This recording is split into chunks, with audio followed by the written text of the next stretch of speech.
Boys and girls, welcome back. I'm excited to have Joel Jammal back in the Carnage house. How are you? Pleasure to be here, Dougal, as usual. Now, Joel has been a friend of the channel for a long time, pretty close to since its inception, a contributor, a star, a political commentator in his own right through his Facebook page, one of the only pages or one of the only people I genuinely follow and read all their stuff.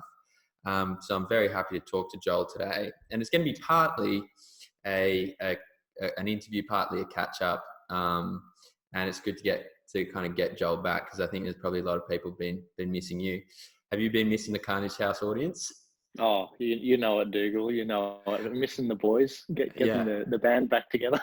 Yeah, we are getting the band back together. Now, the first thing I wanted to actually ask you about is, and it was the thing that made me call you and say we need to do a podcast is when you got banned from Facebook for talking about he who must not be named. But we got big balls in the Carnage house, Tommy Robinson. Yeah. What was that situation?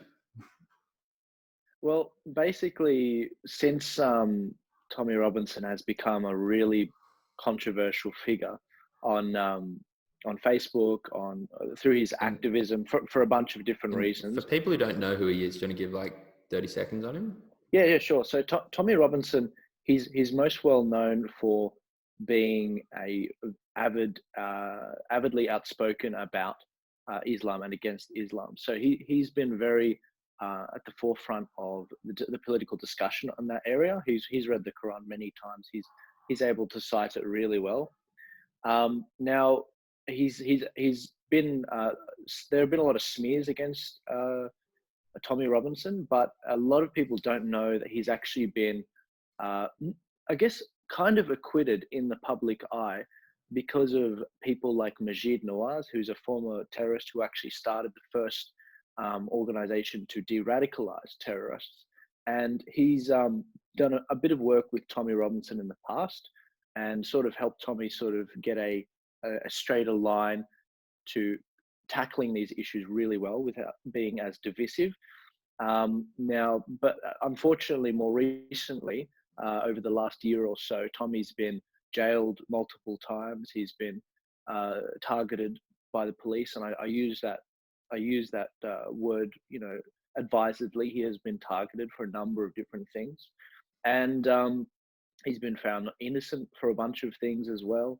And he's been completely depersoned, taken off platforms like Facebook, even to the extent that I can't say his name, which is ridiculous. And that was pretty much why I got banned, even though it was saying that he did a very good job in opening political discussion on a very complex topic being Islam. And I don't know if how many subsequent charges Tommy had, but his original thing he got pinned for, right, was contempt of court, I think. When he was reporting for like several years on his own independent Facebook page, YouTube page, whatever, he was basically the only guy talking about these Islamic grooming gangs and like rape gangs, which are predominantly made up of people in his area, like Pakistani immigrants. And the police wouldn't report on it for fear of being called racist. And so then when they did finally go and arrest these guys, I think the police said, you're not allowed to like film these guys as they're coming in and out of court and stuff like that. And Tommy went and filmed it anyway. And then the police arrested him and put him through like the courts and had him in jail in like one day, when it had taken them like 2 or 3 years to investigate any of the claims of gang rape, because they're scared of being called racist. Yeah, absolutely. And I mean, Tommy looks like your classical, white nationalist. He really does. But if you actually give him 2 seconds, he's actually very educated, and he's got a very legal mind. Surprisingly, he's very intelligent, and I haven't had to go to many other people to understand exactly why they put him in jail. He films everything. So he actually filmed the discussion on the stairs before that happened, and he actually talked with the police, and it was very interesting to hear the arguments about that. But also later on with the judge who said, you can't film because you're, and they kept changing their reasoning. It was clear there was something up. And, yeah, go on. And then the when they were charging Tommy, they gave a what do they call it, like a blanket ban on reporting, Yeah. And so then you had no one was actually allowed to report on it in the UK. And I think that might have even extended into other countries. I know personally there were Sky News hosts who were told by producers that they were not allowed to talk Interesting. about Tommy Robinson, and they had a whole show planned about it, but were told by the boss they couldn't run it. And what it seems to me to demonstrate the whole Tommy Robinson saga, before we even talk about the censorship on Facebook, is that the priorities and the resources are totally in the wrong place, because these really important cultural institutions and political institutions are occupied by a group of people who have their morals in the wrong place. So they spend all their time going after a guy like Tommy Robinson, who probably films and speaks every day on all the subjects and potentially has said some regrettable things. But you compare that crime, which gets the full weight of the British judicial system, compared to like grooming gangs and rape squads, and they get a few years of running amok, and then you're not allowed to report on them, and you get in trouble if you report on them. And if any white person says anything about it, we'll send them straight to the cell. Yeah, absolutely. And I mean, I feel that, you and I, as people who feel that we've got a bit of a platform to reach a few people, there are a lot of people that look to us and they trust what we have to say. We're very privileged, or you could say we're very blessed, because we have the ability to actually speak out and tell people. And I think the most telling, what you were saying about the media establishment and all the people with these resources trying to deperson Tommy, you really kind of saw that when Tommy, I can't remember which case he was going in for, but it was for this one we've been talking about. I can't remember which time it was him going to the judge and to actually hear the verdict. And pretty much he's going in there, and there's thousands of people outside. There's reporters swamping him. You can find the video online. And he stops as he's walking through, and he's talking to one of the reporters, and he's saying, "What you're doing right now is exactly why I'm here. What you're doing is filming me just as I'm going into here." And there's no difference. There was no difference of what was happening. Within literally, it was within 4 or 5 hours. I followed the thing live. Within 4 and 5 hours, Tommy was taken from that place, and they almost lost him. They almost lost the guy. We didn't know where he was. He had no legal representation that of his choosing. And between then and putting him in prison, convicted and in prison, there are rape gangs that have been waiting years to be prosecuted, and they're found not guilty. This is ridiculous. And this is why I felt like I had to speak up. Well, it's good that you did. Because it's a classic David versus Goliath story where you have one man against the whole government. The government funded media as well, the BBC. Did you see that documentary that came out about Tommy? It was called, I can't remember what it's called, but it was actually really good. And it shows how the BBC, the BBC was contacting like his old associates and were asking for kind of dirt. And so then he got them to go undercover and record like these BBC journalists just making shit up and taking his former associates out to like really extravagant dinners to try and get them to say something which like probably wasn't true.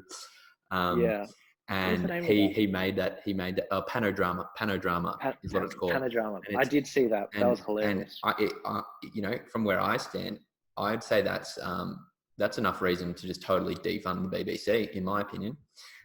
Because what you're actually getting is like if someone wants to go and get people to lie about a person who's being prosecuted by the state and all the politicians and all the mainstream media, and then you want to make up lies about that person, that's one thing. But then forcing everybody in that country to pay for you to do that makes it even worse. And so I would just say defund the whole thing. It's just it's a swamp full of swamp creatures. And it's funny because we're going through that same kind of debate right now with Cardinal Pell and the ABC, which is funded by the public taxpayer. Well, absolutely. I did want to talk about that. And before we get on to that, we'll just say that what was your ban for that? How did it affect you just from saying, you put his name in a post?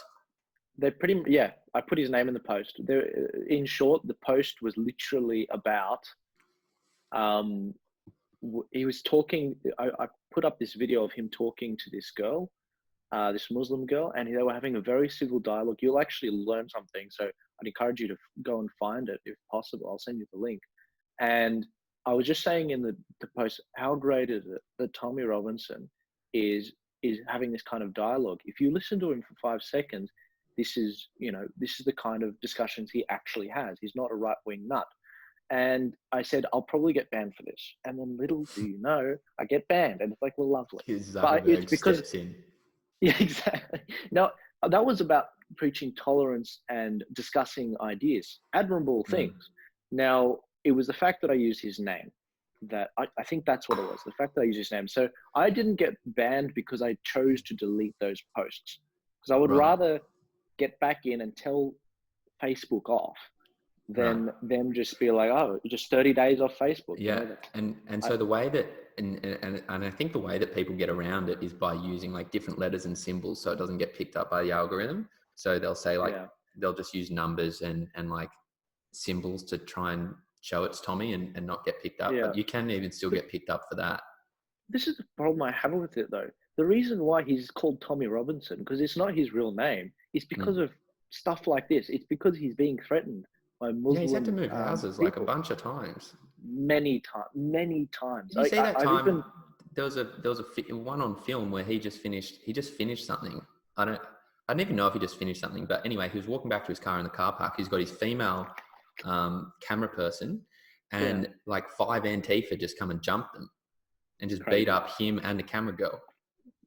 I saw that. That was crazy. And I mean, the amount I posted many times where I've just said, oh, look, he's got to move his whole family again.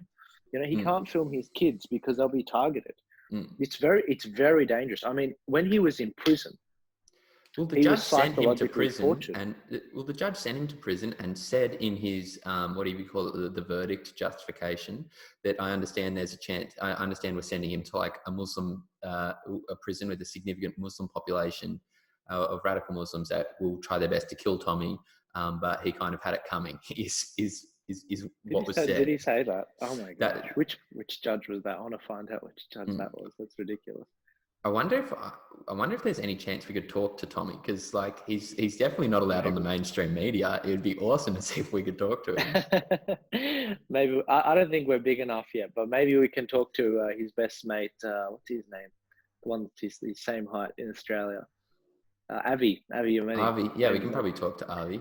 Oh yeah, definitely. That'd be the way to go. We'll get him onto it. No, look, Tommy's got a full plate, dodging all these death threats, and it's also absolutely ridiculous. He's also, I think, fundraising a lot of the time for legal fees. So I think you can go onto Tommy's website and donate if you like. It's not like Cardinal Pell where there's just been one and then they wait for the next one. With Tommy, it's been 1 and 2 and 3 and 4, and then the verdicts start coming in. But he's constantly fundraising, just as much as any politician.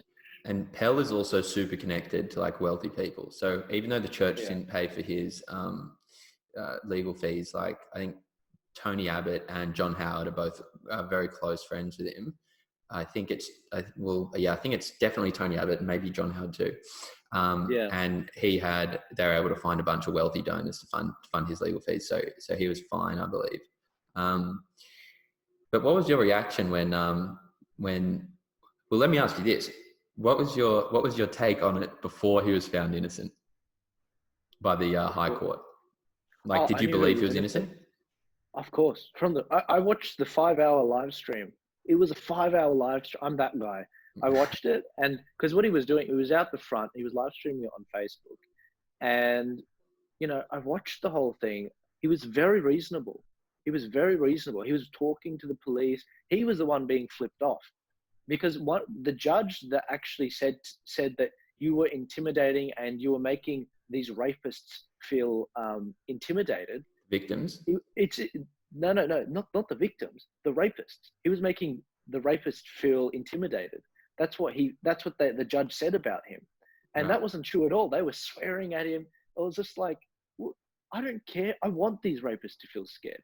They raped young girls. This is ridiculous. Like, since when did we bat for these people? Since when did they take years to get this sentence and be sentenced? Yet Tommy takes 5 hours. Where was the swift judgment for them? This is where the blatant hypocrisy happens with that. And when he was going into jail later, when all the media was swarming him going into court. It's like, it's the same thing. And this is why I just said, okay, look, I know this is false. Yeah. Well, look, you're absolutely right. I'm in total agreement. What about Pell, though? What did you think about Pell before the jury was out on that one?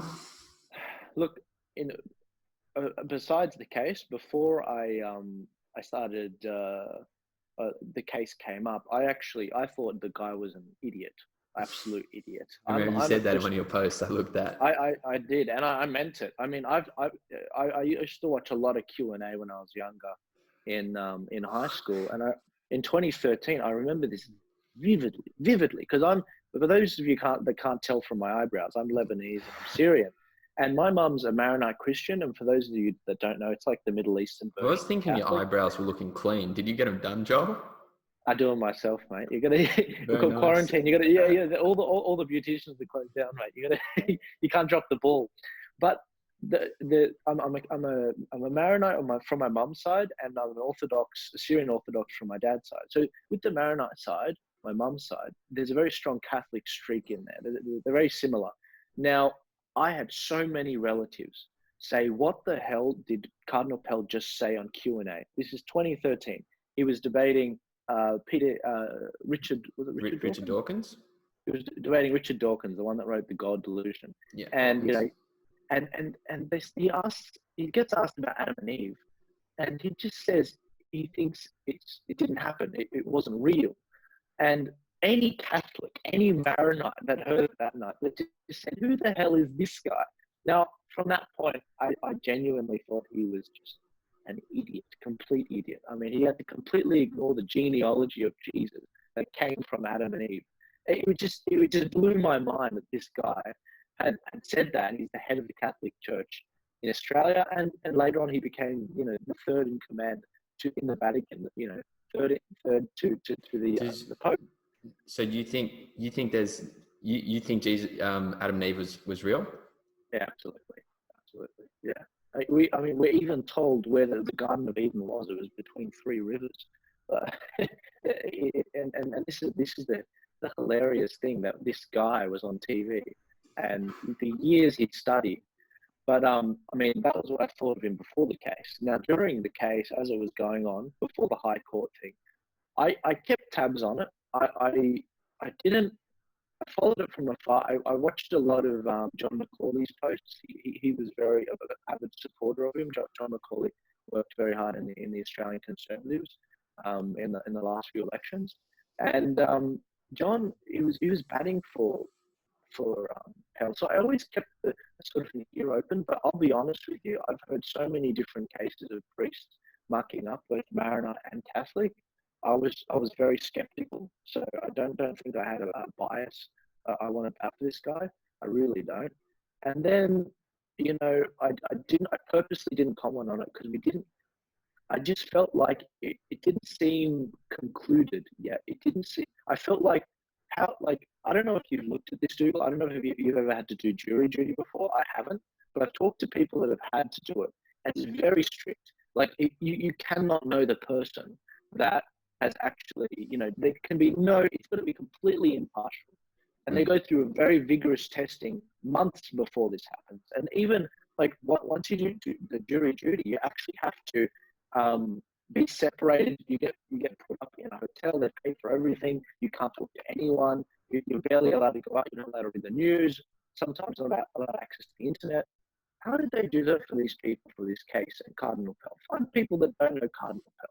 I was very skeptical of this thing, and I just thought once the High Court thing came in and it was 7-0, a unanimous decision, which never happens, I was just thinking, oh my gosh, what the hell? That could have been me. That could have totally been me, because this whole thing got kicked off from one person coming out, and then 14 other people coming out, and those 14 other charges, they ended up getting dropped because they were unsubstantiated. And this one guy's made it through, and you hear this in Cardinal Pell's interview with what's his name, right after Andrew Bolt. He said, I don't know what's driven this guy to do this, But I seriously just think I feel sorry for him, and I feel sorry for him too because it seems like he's being used as a tool for this. Mm. Yeah, well, that's actually something I did want to bring up, is that I'd been following it on and off. And one thing I did notice the whole time was Andrew Bolt, occasionally when I found Sky News on the TV, was saying that he believed that Pell was innocent. And you said you look at the facts of the case and it's crazy that the jury and the judges kind of gave the sentence. And I was kind of skeptical of that, because I'm like, if you live in a country, you kind of probably have to trust the court system. But then at the same time, like, these judges must have got it so wrong to have like the best judges go 7-0 and you guys go 2-1 in whatever the Victorian court was that found him guilty is pretty strange. But what I was very impressed by was Andrew Bolt's defense, right? So you had people like me who would usually be pretty sympathetic. If you had to line up a group of people and ask them who was kind of sympathetic to some of Andrew Bolt's stuff, I would probably be on the more sympathetic side. But when Bolt was saying that, I was like, well, what are you doing? And then a bunch of other conservative commentators and staff were saying that. I know Ray Hadley went in on him, and Bolt fired back after the verdict. But it's got to take a lot of courage from guys like Andrew Bolt, from guys like Tony Abbott too, who went and visited him and gave a character reference in his court. Because that can totally tarnish your legacy standing up for a pedophile priest when you're already hated by the media if you're Tony Abbott. I think those guys should get a lot of credit for what they did. But, the media we pay for in the ABC would just like to kind of forget about it and say he was at least a bad dude, maybe a pedophile, and that's kind of what they come out with. You know what it is, Dougal? It's testicular fortitude. They don't make them like that anymore, Dougal. They don't make people like that anymore. The age of the statesman is over. It seems like right now we're going to get more demagogues from the left and the right to actually do politics than anything else. Now, and that's a very sad thing. I've talked to very high-profile statesmen of the country that used to run the country, and they say the same thing. They're worried they're going to get more demagogues than anything else, and that scares me. Well, on that kind of question, I mean, you see in a lot of ways. I mean, you see like the BBC just going absolutely down the drain. The ABC is just hot trash in a lot of instances. I mean, I saw a post from a guy the other day who said, on a slight tangent, Friendly Geordies, who I usually don't like, but said something interesting, is that you could just go and pay 10 Australian YouTubers to make political content every day, and they would make much better, like higher quality content than all of the ABC, and probably more content as well, and you wouldn't have to pay them $1 billion every year. And I thought that was probably true.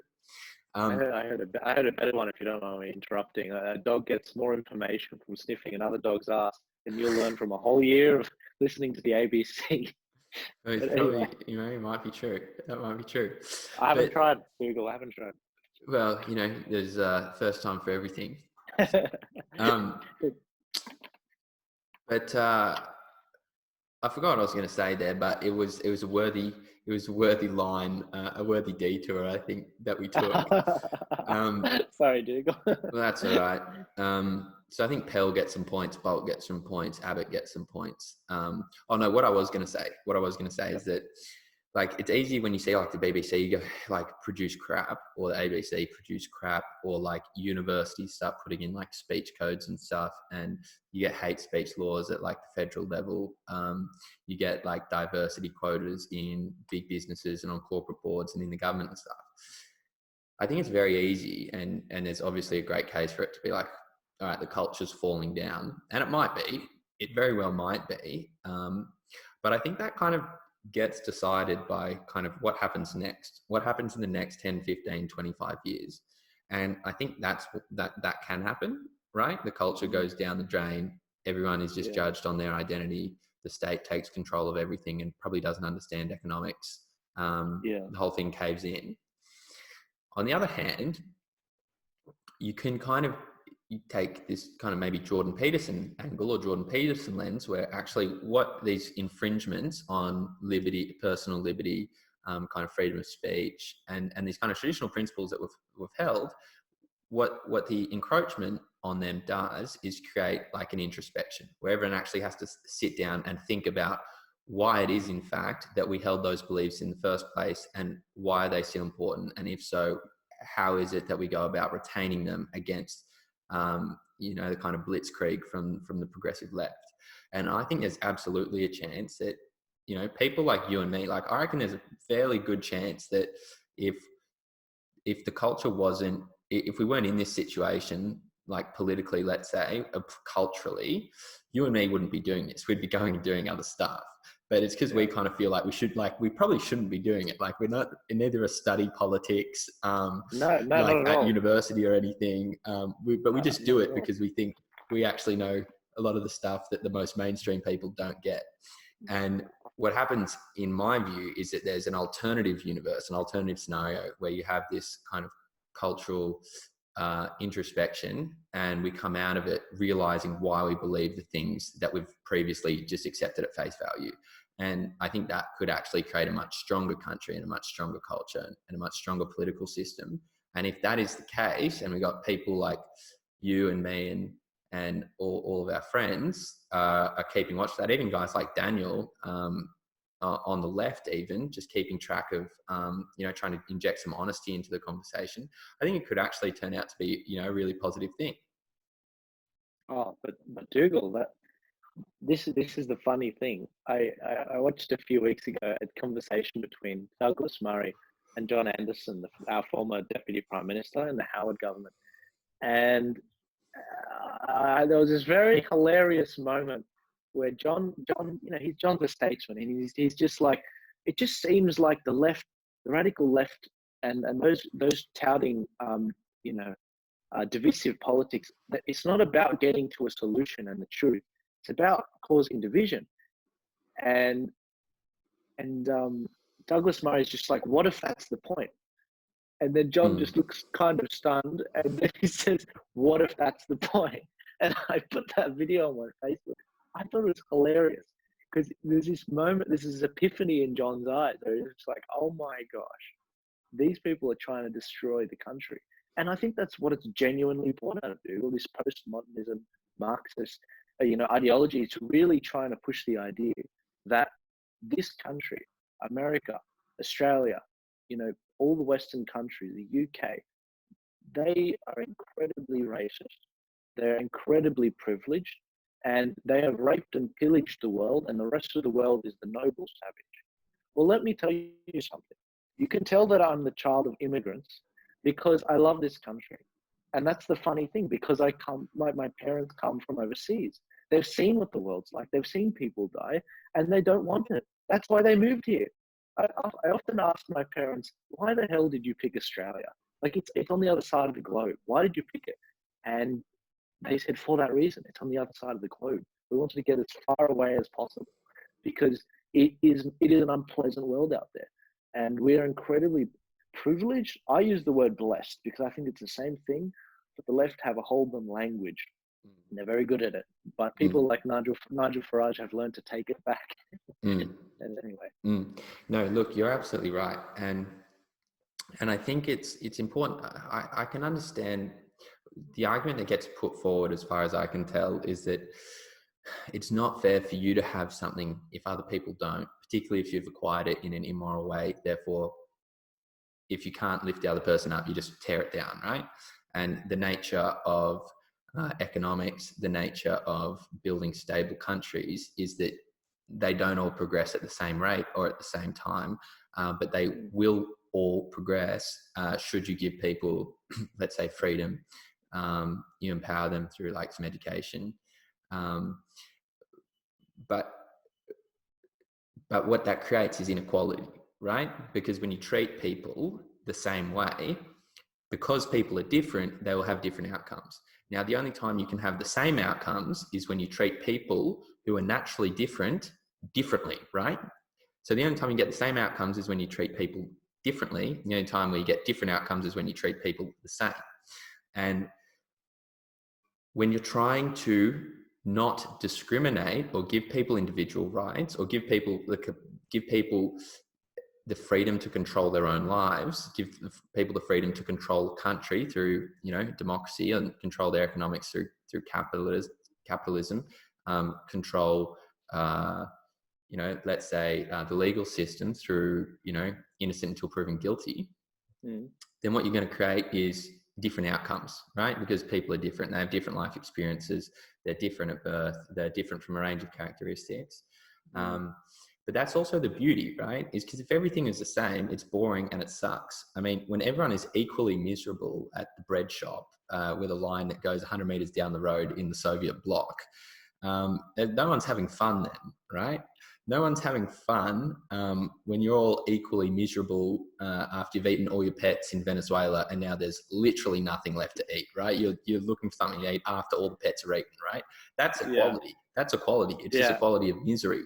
And there's no such thing as equality of, let's say, there's not this awesome level of equality, because to get this awesome level of equality, you have to discriminate against people and get it, and then it collapses on itself. Yeah, I'm so ready for the discussion on, I believe, in equality of opportunity as opposed to equality of outcome, which is what the socialists would like. Because I mean, Jordan Peterson's tackled this discussion phenomenally well. He often cites this book. It's called The Great Leveler by Walter Scheidel, and he looks at a society and he will tell you the only times that a society will be completely equal are in like civil war and in a famine. That's pretty much it. And it's incredibly funny because the equality of outcome people don't understand what they're asking for. They really don't. It's actually, and I hate using this word, but it's actually regressive, because when let's be very specific. They tried to do this with the Affirmative Action Act in America, which is so that just for those that don't understand affirmative action over there, it's where you try to create opportunities for underprivileged people, for example. Was where you mandate places, right? Yeah. So absolutely. And I mean, that can come in the form of university tuition. And for example, a place like, I don't know, Harvard, where they were offering lots of different positions to, let's say, young African-American men and women. These African men and women, they're people that have been very intelligent in working hard. But instead of putting them in an institution, maybe a tier 2 university, for argument's sake, where they'd flourish, they get put in these Harvard universities where they end up dropping out because they just can't keep up. Now, why would you lower the standard for that? It's incredibly stupid. You're not helping anyone except yourself in the short term, not even in the long term, because they don't complete the course. And just to finish the point, you also then see the flip side, the regressive side, where they start going against Asians, Americans, and they start bringing them down because they do disproportionately well. What happened to the meritocracy and equality of opportunity? Damn Asian privilege, man.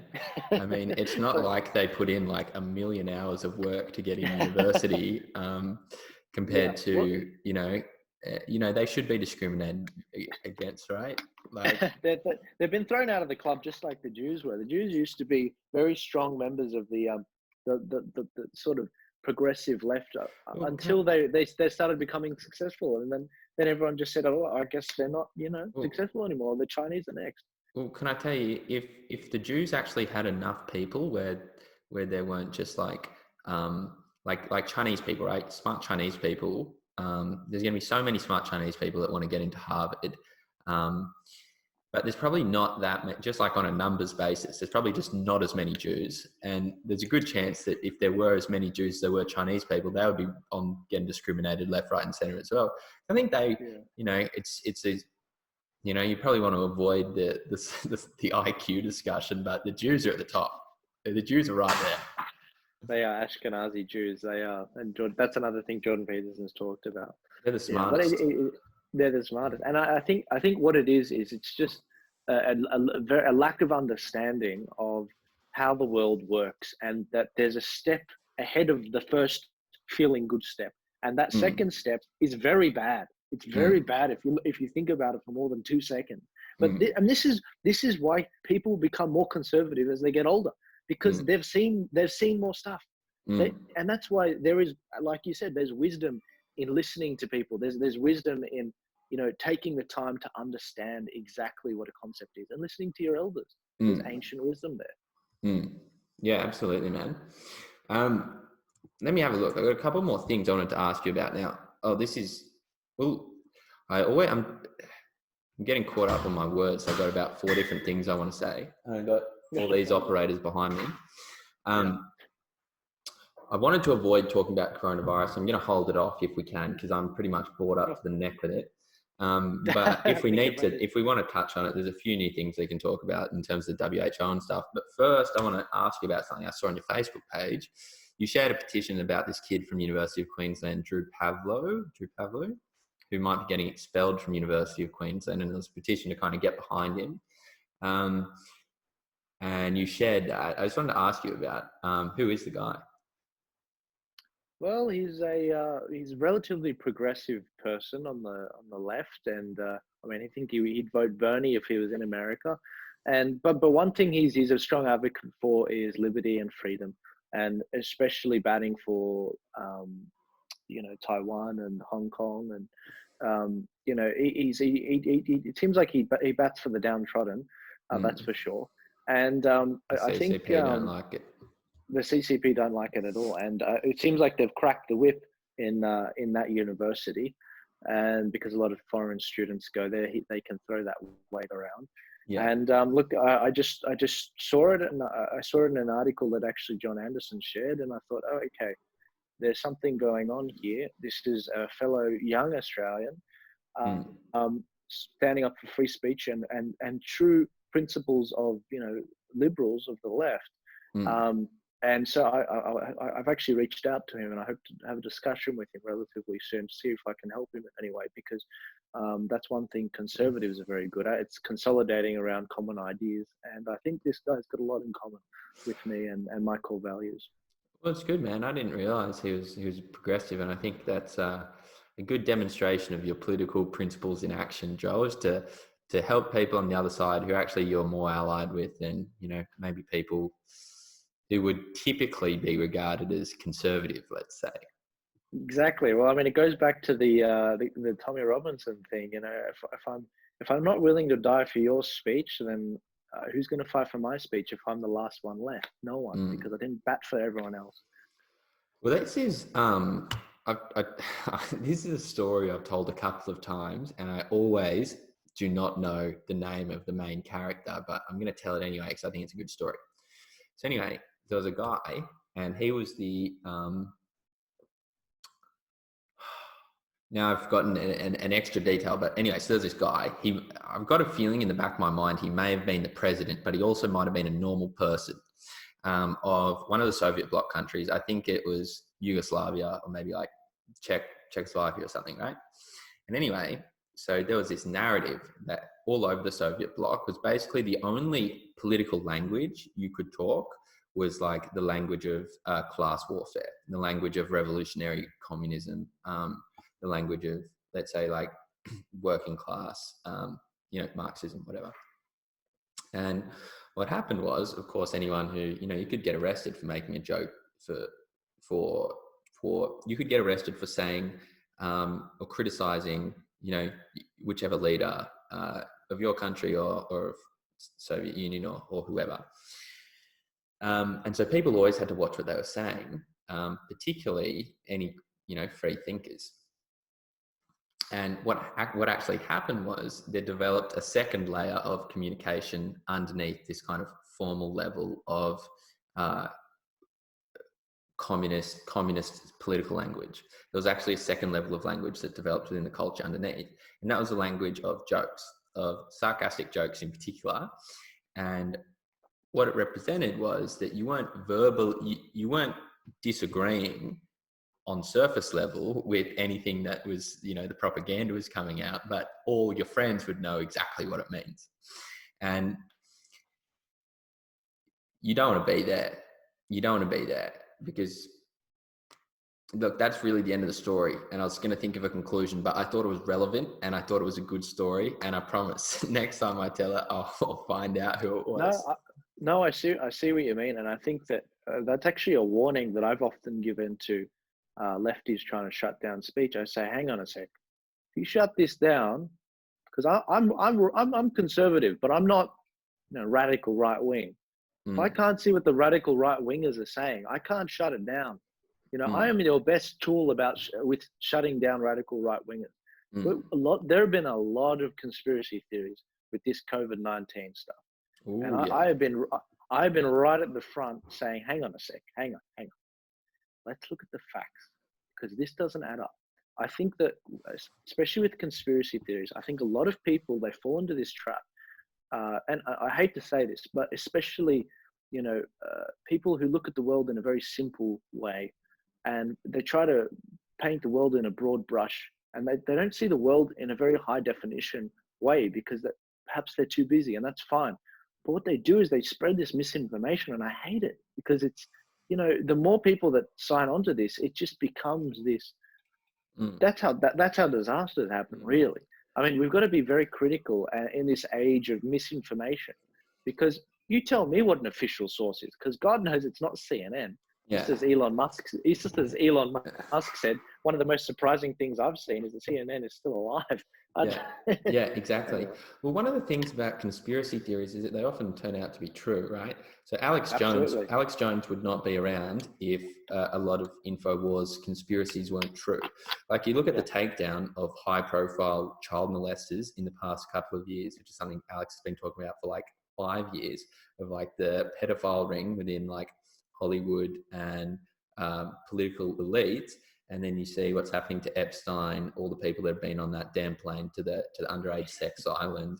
Like people are getting taken out, man. And there is that kind of deeper underneath. But the other thing I would say is that when you can actually learn about some of the things which were regarded as even bigger ones in the past. Like you look at like, can you imagine how the media would have reacted in 2003 to anybody who said like Saddam Hussein didn't have weapons of mass destruction? Right, your public Yeah. career would be Well, over.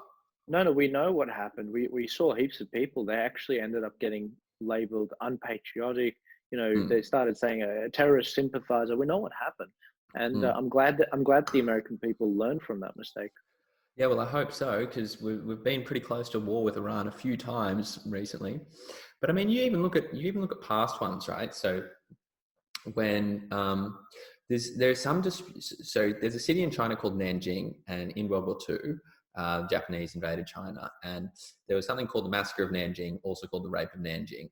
Um, and basically, the allegation is that the Japanese army raped and pillaged their way, and in 1 month in particular, killed 300,000 inhabitants in one city.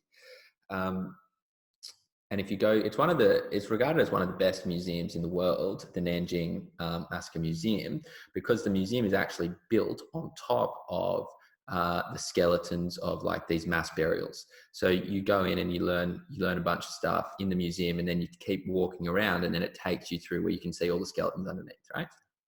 Now, this is like very central to Chinese culture and history.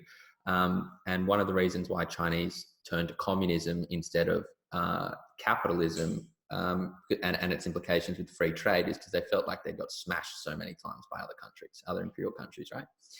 But anyway, so after World War II, America was investing heavily in Japan, trying to rebuild it up, build its image in the world, particularly after it dropped a couple of nukes there. They were trying to be nice to Japan.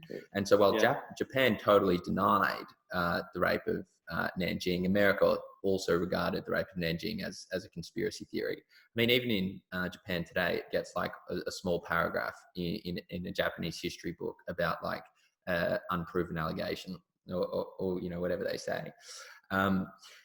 And there's once you learn about like some of the things that actually happened, which just like kind of tear your worldview down about how you view your government, how you view like Western countries. It's like very hard to rebuild that back up. And you just get this instinctive skepticism to distrust and put evil motivations on anything that like a government or a corporation like does. And it can create, things like you're seeing. This is as far as I can tell, where people will see something that could be controversial and instantly assume the worst, and then you get some misinformation things from conspiracy theorists, which are obviously tremendously unhelpful in some cases. That's my take on it. But are also tremendously useful because they're the people who are going to be fighting against, wars in Iran. They're the people who are going to be fighting against, CIA programs overseas.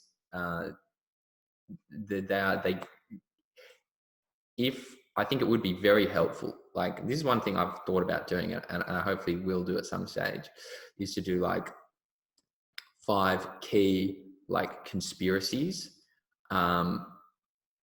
which turned out to be true, that will like shake your worldview, your self-perception. Yeah, I think that'd be very interesting. Yeah, look, I think you're right.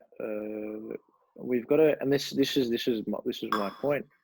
We can't shut down speech. We need to hear the conspiracy theorists, because sometimes they are right. And an example, once again, with Alex Jones was, I mean, maybe this wasn't as essential, but still, for the animal lovers, he was saying that, some of these companies dumping waste into the waterways and the swamps, they're turning these frogs gay. Turning the frogs gay. How crazy does that sound? It ended up being right. Now, yeah. And this is a funny thing. There are a bunch of other conspiracy theories where it's just like, hang on, there's something there. And then later on, years down the track, when documents get declassified or whatever, it turns out it's true. And I think it's good to have a healthy skepticism of a government, and that's what the media is meant to be, and that's why it's such a tragedy that they're not living up to their full potential, as Jordan Peterson would put it. But the thing is, I hate it when I see very intelligent people lower their standard of proof for this particular thing, and they just say, "Oh, it's just a virus, for example. It's not going to kill anyone. It's barely killed anyone. This and that." What's really hard about this compared to other conspiracy theories there's a bunch of conspiracy theories for this virus. The hard part about disproving them is there's no counterfactual you can prove with a lot of them. Now, with other conspiracy theories, for example, I mean, I don't feel too strongly about the moon landing one. I think we did do it. We did go to the moon, the Americans. Now, you can prove the factual or counterfactual, but not with this virus thing. And that's why it's just like, oh geez. Well, one of the things, we can talk, we can have a little chat about it. I don't want to get too deep into the virus and just talk about isolation and how we're being sad and whatever. But I mean, you get the WHO, which is supposed to be, we've got the world's best like scientists and stuff. Like, this coronavirus is like precisely the reason why the WHO was set up. Like, if it had any other jobs, like, just, this is it, right? You got like SARS, you got this, you got like the Black Plague. Like, we pay $500 million a year for them to step up at like once every 20 years, right? I don't know what else they do. They probably do actually do some good stuff, like helping people in Africa, right? I guess they do, but I don't know. Yeah. But then, when this virus breaks out, they start giving advice to governments that this is not human to human transmissible. Like, what? Like, how do you get that wrong? How do you possibly get that wrong? Like, you are the best scientists in the world. This virus is transmitting from person to person, and you're giving countries advice that it's not person to person transmissible. So then they, aren't stopping flights out of China or shutting down their airports or whatever. Like that, it's so dumb. What do you think? You've been making some posts about like Trump stopping WHO funding, but the reason why I brought that up is like, that's exactly if you said at the start that it is human to human transmissible when the WHO was saying it wasn't, you would be cast off as an idiot, right? Because how could you disagree with the WHO? They're the best scientists in the world, but that's what it is. Oh, they had one job. They had one bloody job, and they failed it like 5 times. They failed it 5 times. There were like 4 or 5 different viruses in the last 20 years that came out of these wet markets in China, and every time, like bird flu, swine flu, what was it, SARS, MERS? There was a whole bunch of them, and in 2015, all the international community came together and said, okay, we need to get this in a formal document. if your community, if your country is infected, you have to tell everyone straight away. You have to keep us informed. And that includes if there's human to human transmission. China didn't do that. Now we will deal with China when the time comes. And if we don't, and when I say we, I'm saying our political leaders who represent us. If they don't, God knows companies will. I said that from the start. I said that in early February. Now, a lot of people don't think governments will do it, and a lot of people don't think corporations will do it. Well, it's already happening. And we will come to the WHO as well. International bodies have proven time and time again to be ineffective. Now, just look at the EU, what's been happening. I think that this has exacerbated the divides that were already there in the EU. The EU was already on a decline, and similar to the World Health Organization, they are going to get a severe backlash after this. Yeah. I think I'm predicting the collapse of the European Union. I mean, they've got enough problems as it is. Yeah, but they just shafted Italy when Italy called for help. Like, what was the point of being in this institution if it doesn't do its prime job? Yeah, well, you can imagine being like a small European country that's just had your economy shut down for 3 years. You got a bunch of people sick with the virus, and the UN is asking you to cough up a few $100 million to fund these bureaucrats, and then take in another few 100,000 migrants coming out of a civil war. It's like there's going to be a few people that say this equation's not working for me anymore. Well, this is the thing. I take no credit for pointing this out early. I mean, I've been following Nigel Farage for years, over 3 years, been following his debates. The fractures, because anyone that doesn't know Europe, as a general rule, there is a cultural divide from east to west, the eastern countries versus the western countries. And there's an economic sort of financial divide from the north to the south. So in the south, you've obviously got Greece, which had this massive collapse. You've got, Italy, Spain, you got Poland, who just despises the EU, Hungary. Now, Italy, there's been a severe fracture there. People like Salvini have just been saying, we want out.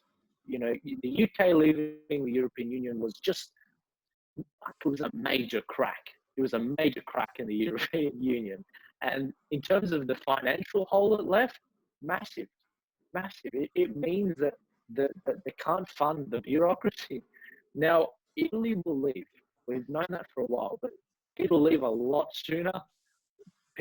Mark my words, people will be citing the European Union's take on this virus. I mean, they were meant to send, all these countries, especially Germany, became a nationalist country once again ever since the virus happened. And it's hilarious. Really? Because it's hilarious because they're just all batting for themselves. And this is meant to be they're all meant to be turning over a new leaf. That this is meant to be the utopia. This is meant to be, we bring everyone around the world, come to our country, all of you immigrants. We can take it. There's no division here. We take care of each other. We're trying to create United States of Europe with an army and an air force, which is completely true. It's 100% true. They're going to have 100,000 troops very soon, and it's hilarious to watch this because Nigel Farage blew the whistle on it. This virus has accelerated it, and they will leave. Getting back to the World Health Organization, another useless institution. Go get him. Another useless institution. Just like the UN, who was formerly known as a different entity, which failed to prevent World War II because what were they called? The League of Nations. The League of Nations. Following World War I, they came together and said, we're going to stop this from happening ever again. World War II, a couple of years later, and now we're left with this useless institution, just a massive bureaucracy telling the world how to rule itself. And they start chiding the president of the United States, Donald Trump. They start saying to him, you shouldn't have cut funding to the UN, to the World Health Organization. And it's like, well, we can do what we want. They suck. I mean, look, I don't know if we can say they suck, but anytime, and it's also helpful to understand what government funding actually means. What government funding means is that the government is goes and takes your money that you made and gives it to someone else, and there's nothing you can do about it. And guess what? If you don't pay it, some people with guns are going to show up to your door and make you pay it, or send you to a little dark room in the middle of nowhere and throw away the key, right? So that's what government funding actually means. So it better be going to somewhere good. And it does not seem like the WHO is somewhere good at the moment. Exactly, Jugal. And you know, it's policies. I don't know why this keeps happening, but it's policies like one of our Liberal Party ministers went overseas and signed an international agreement, I think under the UN, to lower the speed limit in suburban areas in the whole of Australia down to 30 kilometers an hour, which where it's at now is 50 kilometers an hour. And you know, those guys who make up those fucking rules all have, like, they get flown around on private jets, or they have perfect city apartments within walking distance of their work. It's not them who sits in the traffic. It's incredibly frustrating. It's incredibly frustrating, and I don't even know if it actually is going to save fuel, to be honest, or lower the emission. It's pure. This is another one of those things, Dougal. It's another one of those things where it looks good. It's a great virtue signal for 2 days, and then you realize it doesn't work, and you pissed off everyone.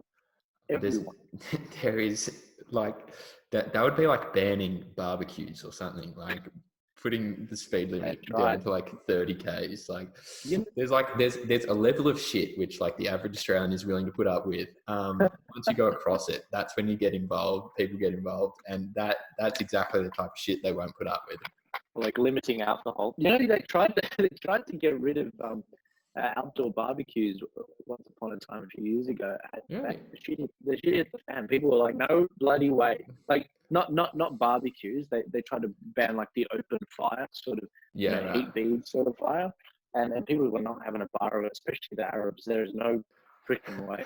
You know, sometimes you walk out the door, Dougal. They've just got the kebab circle things going around like that. You walk out and you have to, you're like, what's that smell? Is it a bushfire? Is it back burning? Like, no, it's just a Lebanese barbecue. Yeah, dude, I saw you. I think I saw some, like, Instagram stories of you and your fam on like a holiday cooking something on the beach. Did I remember that? That was a pig. That was a very big pig. Big pig. That's exactly the type of stuff they'd probably ban. Exactly. You know what? That was actually in between. There was a little pocket of time where there was no fire ban, and that's when we did it. We got in there in December. Yeah, well, we didn't have a choice. We bought this pig, and we needed to find a time to do it. And we were lucky. We had to finish it before 12, and then put the fire out. Really? Wow. Yeah. Well, I mean, yeah, they brought the thing in where at midnight it would end, and then the rules would be reinforced. But, yeah. All right, that's pretty cool. Well, why don't I'm up for one more little topic, and I want to get your thoughts. I can have a wild guess what your thoughts are. What do you think the chances are of Joe Biden becoming the next president of the United States? What's the next question, Dougal? I know that was a joke. Zero? You reckon it's 0.0? Honestly, Dougal, unless Donald Trump gets the virus,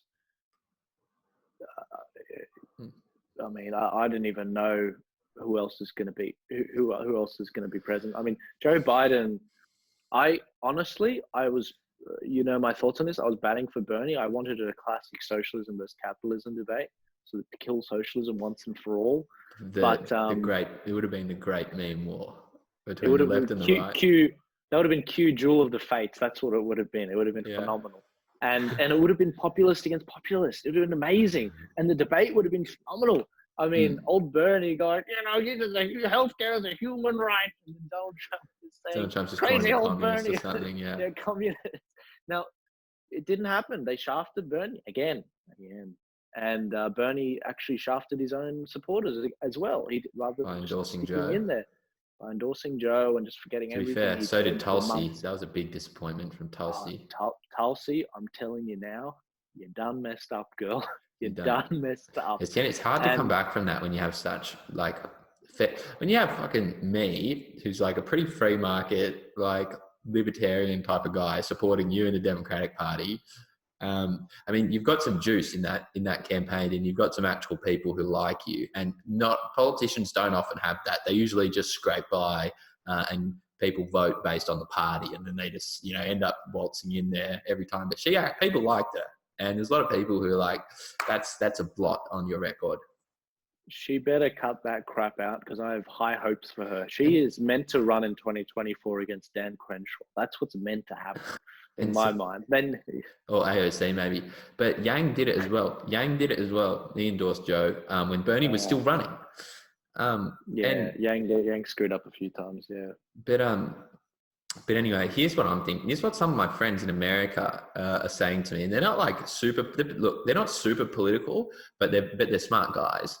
My one friend Majid, he's a lifelong Democrat, and he's got the same opinion as Joe Rogan, where he says, the Democrats can't expect me to vote for a guy who can't finish his sentences. This guy's mentally in decline.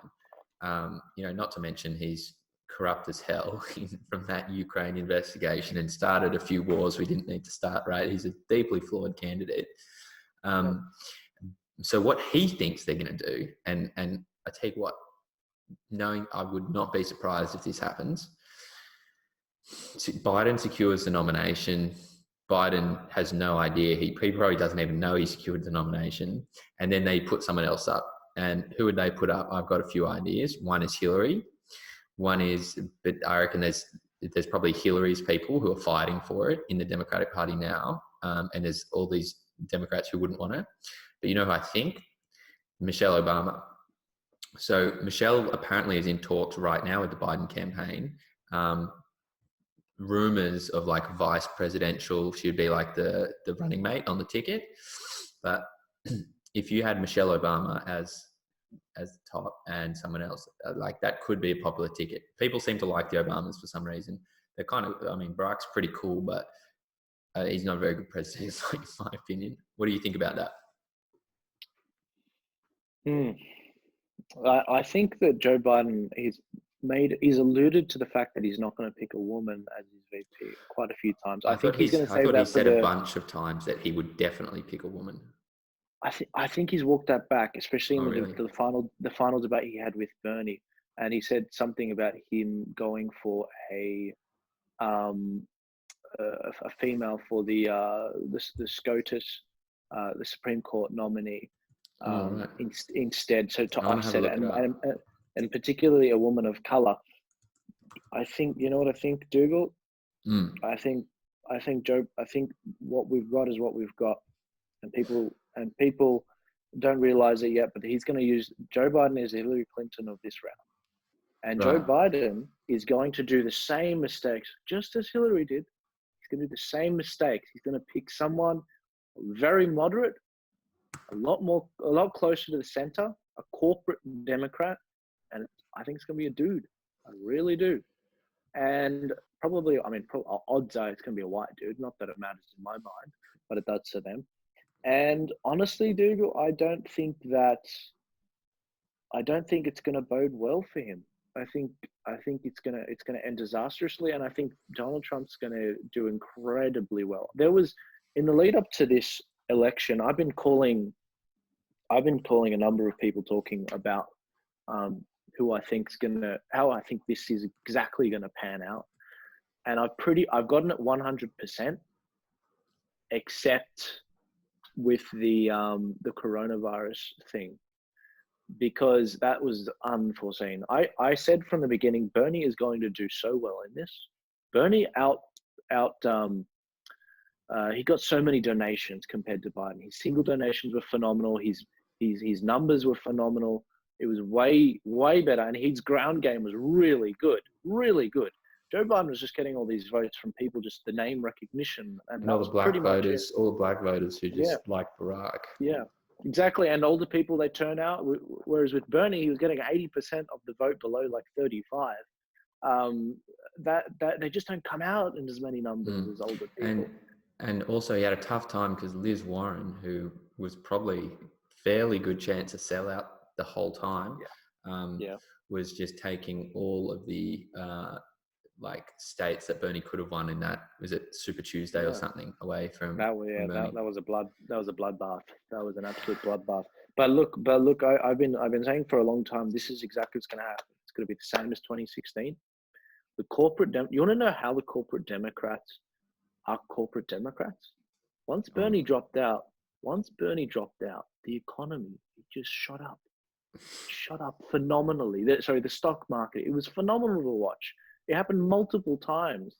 And it was really funny to watch this because it just showed exactly where their priorities were. Now, look, maybe you could be thinking, oh, maybe these are just, sort of Republicans that were just happy that, Donald Trump's destined to get the win now because Bernie's out. And they'll still get their tax breaks, even if it's Joe Biden that wins. Exactly. But I said it from the beginning. He's going to get shafted again. He got shafted. The coalescing of that, of all of those candidates away from Bernie, it was incredible to watch. They just got in line. And I remember telling Daniel, our mutual Democratic Socialist friend, I remember telling him early, I think it was late last year. I said, Daniel, this is what's going to happen. They're going to shaft Bernie. I actually put a bet on him. I actually put a very big bet on Bernie becoming the presidential nominee, dude. Oh, really? And becoming president. Yeah. But the thing is with these bets, you can actually cash out on them. And I knew the right time to cash out because I've been following this very closely. And it was when Bernie got really, he won one of the primaries and he was incredibly high.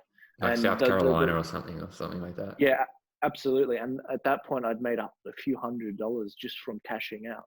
And that was it. I knew I was done. And then right after that, a week or so after that, they all consolidated and they shafted him. What app did you use to bet?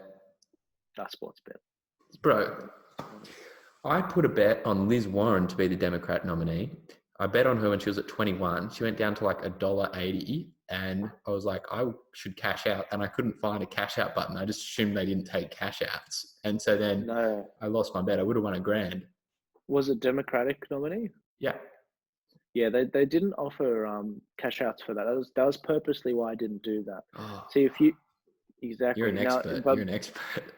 Unfortunately, yes. Now, I'm not a big bettor. I don't bet often. I just bet on the things every now and then that I know about. This being one of them. And when it came to you got to also be careful. Anyone that's going to do this, I mean, be responsible about it. But also with the presidential nomination, with some of my bets I had there, they actually suspended cashing out even for the presidential ones when there was cash out before. And I called them up about that and I said, what was that about? And they said, we can do that at any time we want. And I was very filthy about that because you get told that at the start, but I'm sure it was in the fine print. Now, I said that that was going to happen to Bernie. He was going to drop out and he wasn't going to learn his lessons. And I said that I still think there's probably going to be riots, you heard me, at this convention in, I think, July, the Democratic convention. Well, when there was a few like Antifas or something. Oh no, there was protesters on Bernie's stage, not Biden's. There was a few people who got up on Bernie's stage. But anyway, that's me getting mixed up. Anyway, that's going to be crazy, and so when you say to me that I knew it was going to be a corporate Democrat, I had a feeling it was just going to be Biden because it was just sort of the assumption. And I said there's only one thing that can beat Trump. It doesn't matter. It didn't matter who they threw at Trump. It really didn't matter. I thought maybe a combination of Tulsi Gabbard and Andrew Yang would do a really good job, but I knew there was no way they were going to pick them. And, I said, there's one thing that can beat Trump. And that's if the economy goes down. That's the only thing. And look what happened. And it was phenomenal to watch. You'd almost think that, it was in Donald Trump's interest to crash the economy in the way it did with coronavirus. I knew this was a grenade that was going to blow. I knew it was going to happen within the next year. I'd been saying it since December. It's going to happen within this next year. I just want to know who's going to be holding the grenade when it blows up. And the diffuse of this, people can't blame him for the the economy crashing. And it's hilarious because the coronavirus took that responsibility away from him. And I thought, oh my God, this guy's going to win now. There's nothing in his way. And it's hilarious. Now, I don't want to go into it too much, but the economic crash is not due to what Trump did, and it's not due to what Obama did. It's due to what has been happening on all of these different organizations. So all of these different presidents, including them and before them, racking up the national debt. People don't have money anymore to spend. That's what the socialists have got right. And the debt is going to build up, and there is a D-Day where it's going to be worth nothing. And I feel like this is going to be, I've been saying it for a while, they're going to have to rename the Great Depression, and that's what we're seeing. We can't find any comparable. 20 million people made unemployed in America. That's amazing in the last 2 weeks. Crazy. Yes. Well, I almost let out a yawn. I only got about a few hours sleep last night. It was actually your spiel that kept me awake. But I've got a couple points I want to make before we go, and then you can have your time to hit whichever ball you like. The first is that if you just think back to a few months ago, and there was that missile crisis with Iran, with America shooting, they shot some sites in Iran. Iran shot some sites back, and we were on the brink of we were potentially on the brink of a war. And there was a bunch of conservative Republicans, Ben Shapiro among them, who were like, we need to go to war with Iran. They're an erratic regime, and we need to do that. And then there was Trump's base, who was actually very anti-war, was like, please don't do it, please don't do it. And those conservatives who said that war with Iran was inevitable have subsequently been proven wrong.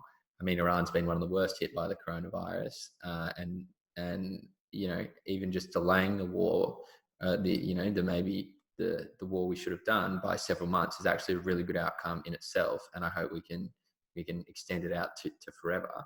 And so I think that's one point to make, is that when wars happen, they happen on these turning points or these triggers, obviously.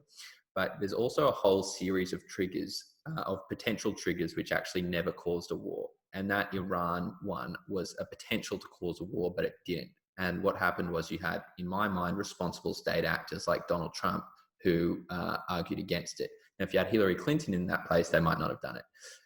They probably would have gone to war. But one point I want to make. It was kind of random, but it came to. I've been thinking about it the past few days, and I thought I should make that. The second point I was going to make. I can't remember the second point I was going to make just yet, but it might come back to me. But Joel, is there anything that you'd like to leave the viewers with today, or you can even respond to what I just said? In terms of what you just said, I think you might be right there, and I think a special mention to Tucker Carlson on Fox News. I think 100%. There have been a few times there where he saved the world because Donald Trump, he listens to Tucker. He really does. And Tucker's not a classic conservative, guys. He's very anti-war, and it was very fascinating listening to Tucker. I think it was one of the initial sort of strikes Trump was going to do, and then you might remember he pulled out of. That was because of Tucker. That was because of Tucker. He got on the phone with Trump and pretty much prevented a world war, which is phenomenal, because he's just a news anchor, and that's why it's kind of like, well, people don't realize how to make Trump do what you want him to do. They really don't, and it's hilarious. And I'm not going to say it until he gets reelected, because if they only knew.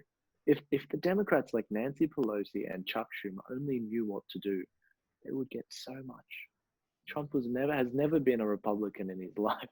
He just did it to get the nomination, and he just wants people to like him, and they're doing the worst possible thing, and it's hilarious to watch. But look, Dougal, in terms of the last few things I want to say.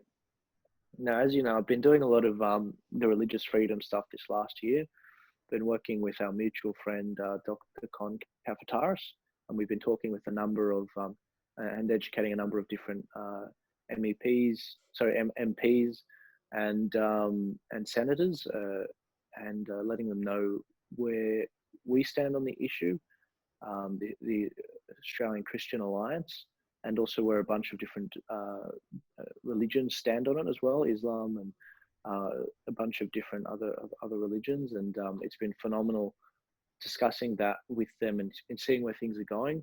The coronavirus has definitely put this stuff on the back burner for now until this blows over. But no, it's gonna that topic's not going away anytime soon. I think people, if anything, they're a lot more aware of the civil liberties being at risk, and they've got their finger on the pulse just a little bit more than they usually would when they're just working. Well, thanks for coming on, Joel. I appreciate it. It's actually always nice, you know, I don't feel like I have to be an interviewer when I talk to you. It's just a normal conversation. You just let you fly, and then I can fly at different times as well. So I always enjoy it. And you know, one of the things I've actually been thinking about when I talk to other, you know, YouTubers that we know, like Dave Beltran, Tim Wilms and stuff. Well, I know that Tim used to do I'm bad with this. Used to do pre-recorded like podcasts and stuff and upload them, but now basically all the stuff he does is live, and that's to get some like fan interactions and stuff. And you can kind of build a bit of a community better. And also when you do it live, you don't have to like edit it or something. Anyway, I think there's a chance down the line we can start doing just like a weekly check-in with us, because it actually doesn't require me to do any work, which is like the number one criteria for adding a show like that. Yeah, I mean, we could totally do a Joe Rogan style interview, because I mean, we've known each other for a little while now, and we get on pretty well, and we've got some good chemistry. And I'm not asking you out. I'm just saying. I reckon that people are thirsty for genuine interaction, and especially on the political discussions and just honesty. Yeah, 100%. Well, we can work on that. Well, my hosting has gone out the window. Joel can take over and finish up. But if you want to find Joel's best place on Facebook. That's where I follow Joel the most. Do you operate on other places? Yeah, I mean, you can follow me on YouTube, but I mean, Facebook is the best place to find me. But I mean, I'm on Twitter, but I barely tweet. But no, it seems like Facebook's the best place. Just follow me. Facebook's the best place. You can also go through our Carnage House videos if you want to see more of Joel. We've got a few of him on there.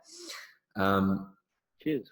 If you want to support Carnage House, make sure you hit that like. And I'm always supposed to say it's at the start of the video instead of the end, because there's like most of the people aren't watching at the end. But you subscribe, hit the like button, comment, share. You can check us on Instagram, Facebook,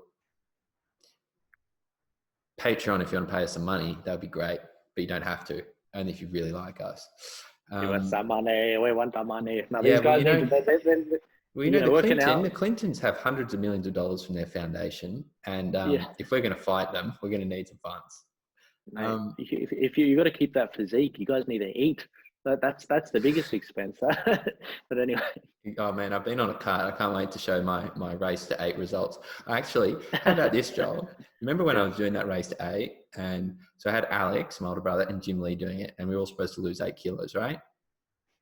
So I lost 8 kilos actually quite quickly, and I was lazy in that I never made the final video. I made like 2 videos, but I should have made a final one. But the rules of the bet were that that the person who comes third pays the winner $50, right? Now, what that requires is for at least 2 people to complete it, right? Because if only one person completes it, you don't have a second and you don't have a third. So second has to, who's second? Because they're supposed to keep their money. So I won, and then both of them refused to pay on the basis that none of them had completed it. And so I started actually on 92, and I was supposed to go to 83, and right now I'm actually 78. So I'm actually a little slim. I'm a slim criminal.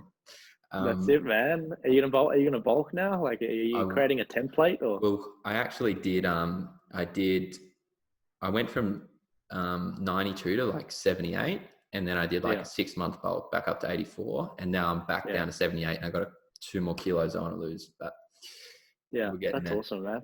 That's good to hear. No, I've constantly been at about 87 kilos. And you're a big unit. I'm solid. You always had big legs. You always had big legs. You got those I did. big leg You would genetics. you would know, Dougal. You would know. No, I think it's from there's a bunch of different reasons. I never worked them, but Right. I'm definitely a sprinter with them, Yeah. and I can. Oh my god, it doesn't matter if I've been off for a few months of squatting. I'm always on par with my brother with squats, even if he's a regular. It's just I don't know. It's just how it is. It's good power. All right. Well, Joel's going to set up his fitness channel for training legs, and everyone's going to skip it, I presume. But anyway, Yeah. you can tune in next time for for an interview or a chat. It's been fun. I really enjoyed it, and Me too. as usual, it's not a Carnage House interview without dribbling out the last 5 minutes. So it's been great having you, and we'll see you soon. Awesome, Dougal. Thanks for the call. Cheers.